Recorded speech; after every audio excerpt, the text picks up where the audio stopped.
There was a lot going on in Hokitika in 1914. A major Jubilee celebration was being planned to mark 50 years since the gold rush. The unveiling of a statue to honour the early pioneers had to be delayed as the townspeople turned their attention to the urgent matter of beach erosion. What was causing major damage to properties in Revel Street? Alongside the local drama was news about the unrest in Europe. As a loyal dominion of the British Empire, West Coasters were prepared to stand up and do their bit for their mother country. War was declared on August the 5th, and the announcement that the New Zealand was raising an expeditionary force was greeted with enthusiasm by local men. Recruitment began on the 8th of August 1914. To be eligible, men had to be of good character, between 20 and 35 years of age, at least 5 foot 4 inches tall, and weigh no more than 10 stone. The medical examination was tough, and the rejection rate was about 25%. On the 13th of August 1914, after being kitted out in the drill hall in Camp Street, the volunteers marched to the town hall where the ladies' committee had put together bundles of equipment for each man. The mayor, Mr. Perry, gave a speech, wishing them well and hoping for their safe return. The following day, an even larger crowd gathered outside the Carly to see the men on their way.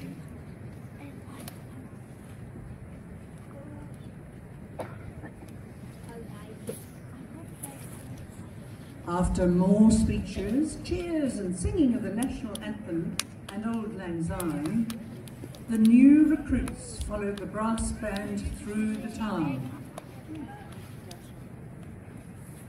And then on to the railway station. Only 10 minutes was given for family and friends to wish au revoir to our brave boys before the train steamed out. 2,000 people were left standing bareheaded and singing the national anthem. Over the next 4 years, hundreds of our men signed up for reinforcements.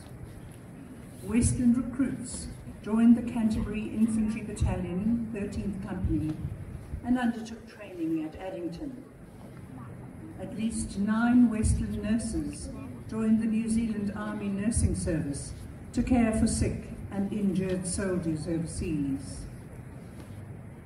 The local photographers had a boost in trade, taking photographs of departing soldiers, providing a fragile link to loved ones so far away. Over time, such images became even more precious, especially of those that never returned.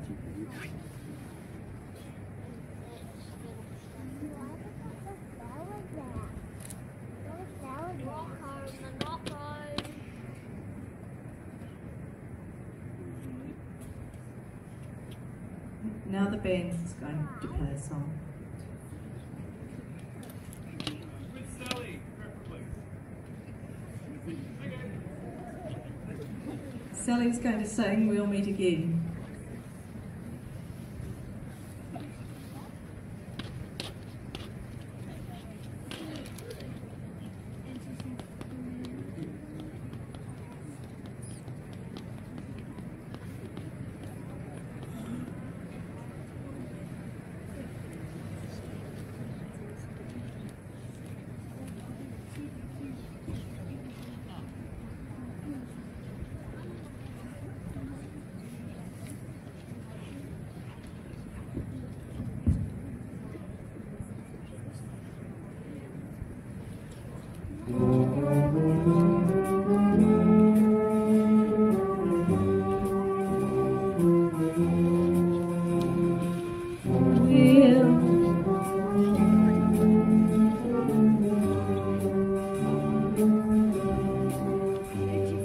We'll meet again, don't know where, don't know when, but I know we'll meet again some sunny day. Keep smiling through, just like you always do, till the blue skies drive the dark clouds far away. So will you please say hello to the folks that I know, tell them I won't be long. They'll be happy to know that as you saw me go, I was singing this song. We'll meet again, don't know where, don't know when, but I know we'll meet again some sunny day. So will you please say hello to the folks that I know, tell them I won't be long. They'll be happy to know that as you saw me go, I was singing this song. We'll meet again, don't know where, don't know when, but I know we'll meet again some sunny day. We'll meet again, don't know where, don't know when, but I know we'll meet again some sunny day. Keep smiling through, just like you used to do, till the blue skies drive the dark clouds far away. So will you please say hello to the folks that I know, tell them I won't be long. They'll be happy to know that as you saw me go, I was singing this song. We'll meet again, don't know where, don't know when, but I know we'll meet again some sunny day.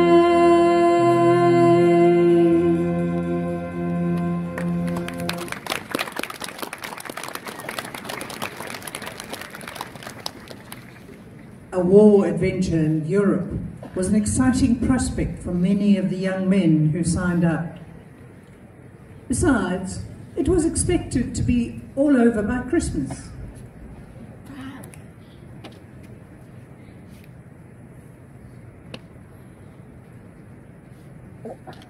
The adventure began with training camps in Egypt, England and France, where close-knit platoons quickly gained a sense of camaraderie. The chance to visit foreign cities and gain new life experiences was also a big draw card for many innocent Kiwi boys. But the reality of war soon hit home. Hokitika began receiving news of casualties and deaths in early May 1915, but it wasn't until a month later that the names of local men began to filter in. The tragic Gallipoli campaign was described as 8 months of hell.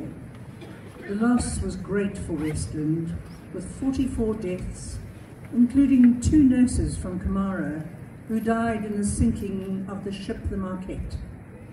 A lucky survivor of that tragedy was our very own Dr. Takelman, who managed to cling to a piece of debris until he was rescued. The casualty rate only got worse as battles raged through Central Europe, and our men joined with other Allied forces to fight on the Western Front.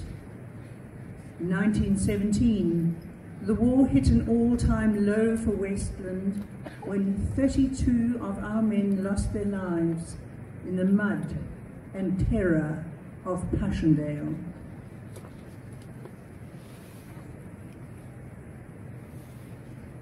Here at home, hope was never forsaken for the safe return of our brave soldiers. Socks were knitted, cakes were baked, and care packages were sent, but always with the dread of receiving a telegram with fateful news. At the beginning of 1918, it was not clear which side would win or even when the war would end. Right to the bitter finish, lives continued to be lost. The capture of Le Quinois in the last week of the war resulted in the death of at least 14 Westland men.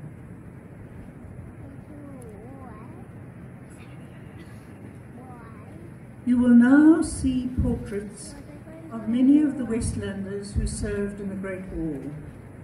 The portraits will show for about 20 minutes and will end with the last post and a 1-minute silent. Then we will move on to the conclusion of our program. Remember, these are the faces of sons and brothers, fathers, uncles, cousins, friends and lovers. Each one held a special place in the hearts of our people, our whānau. Those with crosses never made it home. Those that returned were scarred for life. Look into their eyes and see the people who fought for our freedom.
After Russia withdrew from the war in March 1918, things started to unravel for the Germans in the Western Front.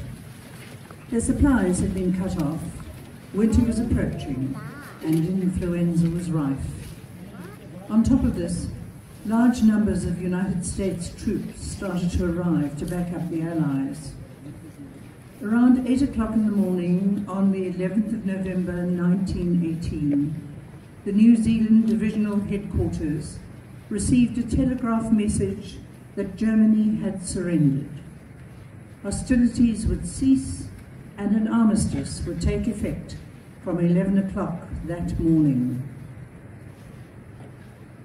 Excitement swept the world.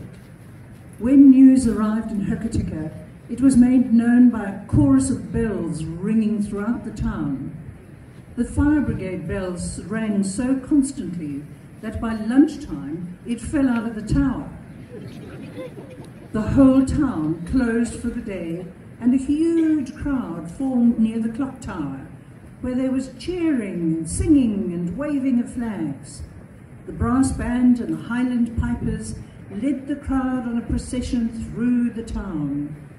The revelry continued all day, with groups of children and teenagers in fancy dress, riding around in large lorries. It continued with a Children's Day at Cass Square. Races were held, the band played, speeches were given, and yet another procession paraded through the town. Over the next few months, war-hardened soldiers began to arrive home, bringing joy and relief to local families. But there also came a time of fear and sickness as the deadly worldwide influenza epidemic reached its peak. For some, the return of their loved ones was a bittersweet victory. The whole world celebrated again in July 1918 when the Peace Treaty of Versailles was signed, officially marking the end of the war. The past 4 years had been long and tragic, and the cost to our local community is still remembered today. Joyful armistice celebrations that were held 100 years ago were also never to be forgotten. It was indeed a time to pack up your troubles in your old kit bag and smile, smile, smile.